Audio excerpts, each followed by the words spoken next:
This show is brought to you by Safety FM.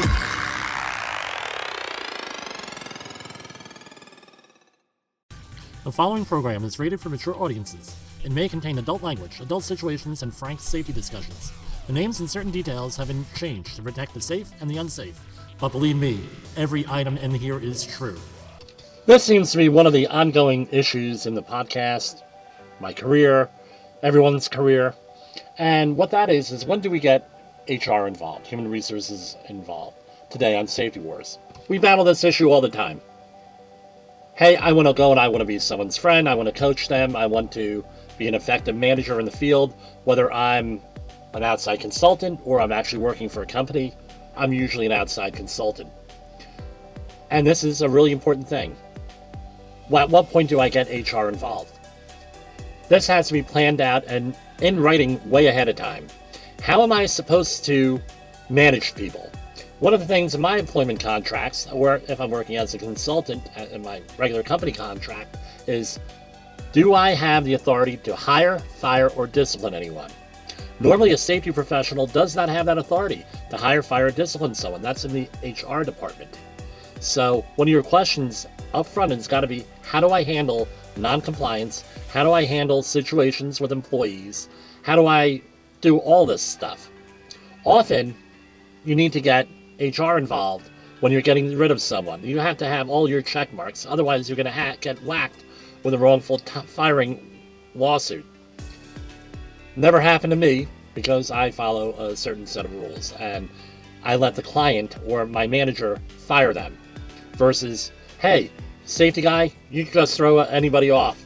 That's something that you really don't want to do for a couple of reasons. One, they're dumping their job onto you. It's not your job to fire anyone, usually. And if it is your job to fire someone, make sure you get it in writing.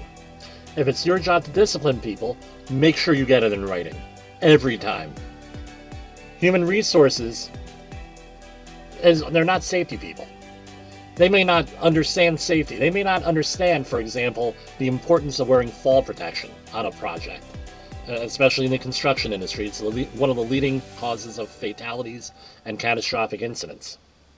So you have a guy or a person get out there, hey, they're not wearing fall protection repeatedly.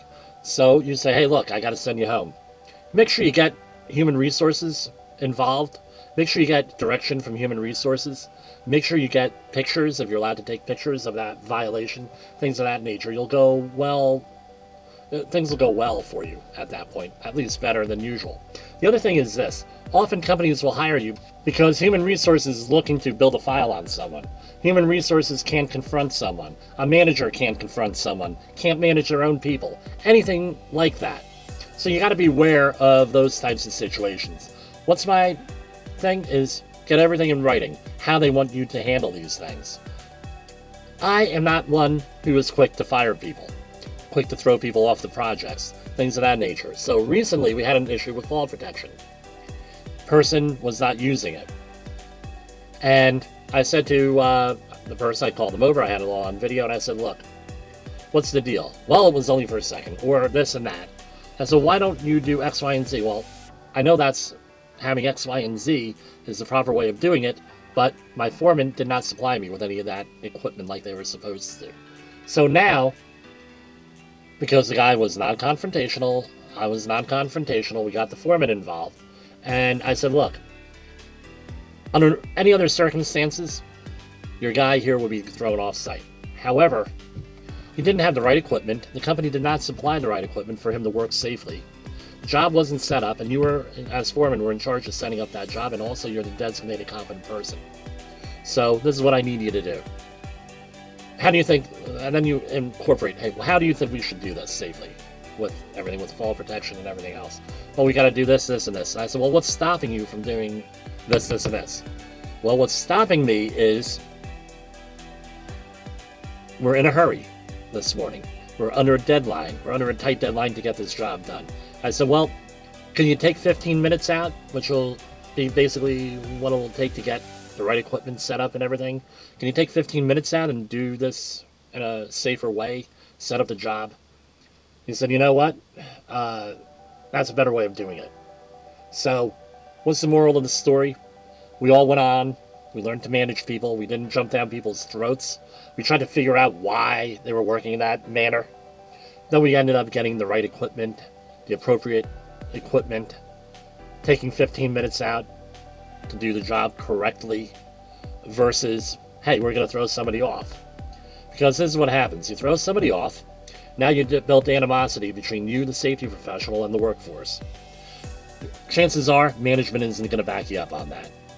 I'm fortunate enough I have people who back me up. But let's face it, the average safety person isn't going to have anything going on as far as support. Second thing is that you have to have, realize when you get rid of someone, now they have to bring someone on. Even if it's a union job, they're getting people off the quote-unquote bench, right? Or for only a couple of days out of the union hall. Again, you have to run this person through an orientation program. If they never worked with the company, there's a corporate culture they have to get acclimated to. All the things that go into hiring a new employee. And what ends up happening is you're going to lose time on that end. You do that enough times with critical enough people at critical times, critical points in the schedule, things of that nature, you're going to end up blowing budgets. And who's going to get the blame? It's not going to be the project manager unless you're dealing with a very mature company. It's going to be the safety person. Always gets the blame. And that's basically what it comes down to. So in summary, right, we've gone a while here.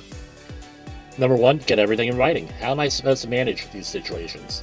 And that's number one. Number two, don't be so quick to fire someone, to throw someone off the job, jump down someone's throat. Try to ask the questions, why are we doing this? You may not get an answer that you like, but you'll get an answer. You don't want to build a wall between you and the workforce. You want to have some leadership. You want to show that you're looking out for them, helping the people out. That's how you're going to guarantee that you're still going to have a job, but it's also going to help you get to a safer workforce, safer work site, and everything else that goes along with it. For Safety Wars, this is Jim Polzel. The views and opinions expressed on this podcast are those of the host and its guest and do not necessarily reflect the official policy or position of the company. Examples of analysis discussed within this podcast are only examples. They should not be utilized in the real world as the only solution available, as they are based only on very limited and dated open source information. Assumptions made within this analysis are not reflective of the position of the company. No part of this podcast may be reproduced, stored in a retrieval system, or transmitted in any form or by any means, mechanical, electronic, recording, or otherwise, without prior written permission of the creator of the podcast, Jay Allen.